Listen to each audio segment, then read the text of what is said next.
Um prazer termos aqui hoje o Fernando Almeida, um grande educador, filósofo, pensador da educação, para conversar um pouco com a gente sobre os desafios que são colocados hoje no mundo da educação, não apenas para o Brasil, mas de uma maneira geral no mundo. Hoje nós temos grandes desafios do ponto de vista das mudanças no mundo do trabalho, que impõem determinadas requalificações dos profissionais, né? E os sistemas educacionais, eles acabam sendo obrigados a se transformarem. Isso está acontecendo no mundo e vários novos métodos, novos critérios de educação, né, vêm sendo implementados, o papel do professor vem se transformando, né, no mundo inteiro. O professor clássico, aquele da cátedra clássica, né, como o Fernando gosta de mencionar, ele vem mudando um pouco seu papel e agora com essa era da informação abundante, naturalmente isso coloca novos desafios.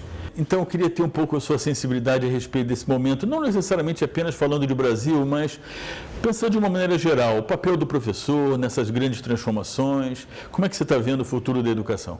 Bom, o futuro da educação está intimamente ligado com o futuro do mundo. Quer dizer, se o mundo está se redimensionando, a educação tem que não só acompanhar as mudanças, mas refletir sobre essas mudanças, ter alguma criticidade sobre isso e servir como um alerta de novas perspectivas do que é o conhecimento, de como os homens se encontram, como é que as economias se relacionam entre si, como uma tarefa própria da educação, que é diferente da tarefa dos meios de comunicação, que é diferente do trabalho dos partidos políticos. A educação tem uma especificidade que precisa ser retomada dentro de um novo mundo, que também não está claro para esse novo mundo qual é o mundo que ele quer.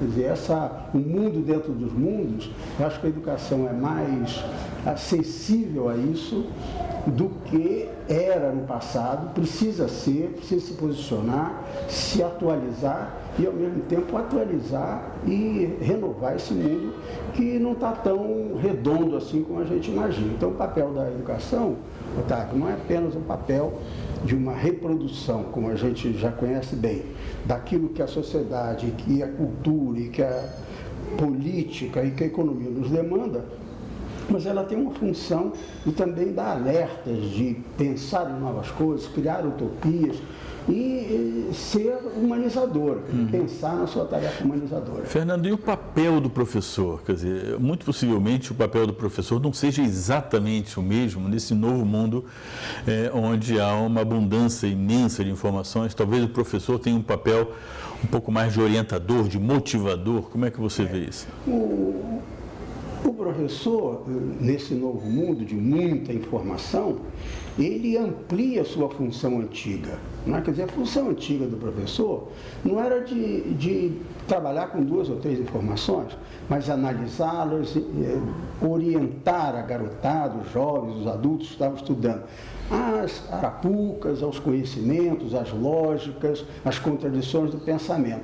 Agora eu tenho mais contradição, mais pensamento, mais informação, portanto, mais professor, no sentido de exigir dele aquilo que ele fazia em baixa escala, ele vai fazer em nível, eu diria, global, internacional, mais amplo do que ele fazia até agora. Não é que ele vai deixar de ensinar, ele vai ter novas tarefas para ensinar a partir desses desafios que são colocados.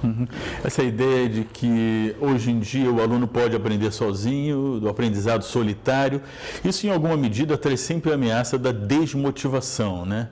E o professor, nesse caso, teria que ter um papel fundamental de motivar, trazer a paixão pelo conhecimento. Você compartilha dessa visão? Eu acho fundamental. Essa é a grande função do professor, não é facilitar a aprendizagem, é fazer isso que você iniciou a dizer, quer dizer, gerar na garotada um encantamento pelo conhecimento, a dúvida, a curiosidade, a indignação com o que está acontecendo, a sensibilidade para com um texto poético ou com uma descoberta científica. Isso é uma tarefa que não é espontânea da garotada. A garotada não se emociona sozinha. Sozinho não vai buscar isso. Não vai, por quê? Alguém tem que motivar essa emoção. Nós somos seres humanos, quer dizer, nós construímos a nossa história, que chegou até aqui como está, com grandes esforços de muita gente que retomava o que é humano no conhecimento, que é para o outro, é um instrumento de convívio, é um instrumento de emoção, mas é um instrumento também técnico de compreensão da realidade. Isso não acontece espontaneamente. Não, eu acho importantíssimo isso, porque é muito frequente nós, acompanhando os debates que estão acontecendo no mundo inteiro sobre o futuro da educação, essa ênfase no STEM, é Science, Technology, Engineering and Mathematics. Quer dizer, eu tenho a minha intuição, não sou especialista, mas se o mundo focar só nisso, eu acho que caminhamos para uma barbárie, né? O risco de a coisa degringolar é muito grande, né? E, inclusive, a própria matemática, as ciências, as tecnologias, elas nascem de uma demanda humana, não é? E concluem-se, ou pelo menos fecham alguns ciclos, na resolução de problemas humanos. Elas não têm autonomia de voo, quer dizer, elas, se começarem a voar muito e perderem o horizonte do que é humano, elas geram só bombas atômicas que destruiriam o próprio desejo do conhecimento e o conhecedor. Sem dúvida.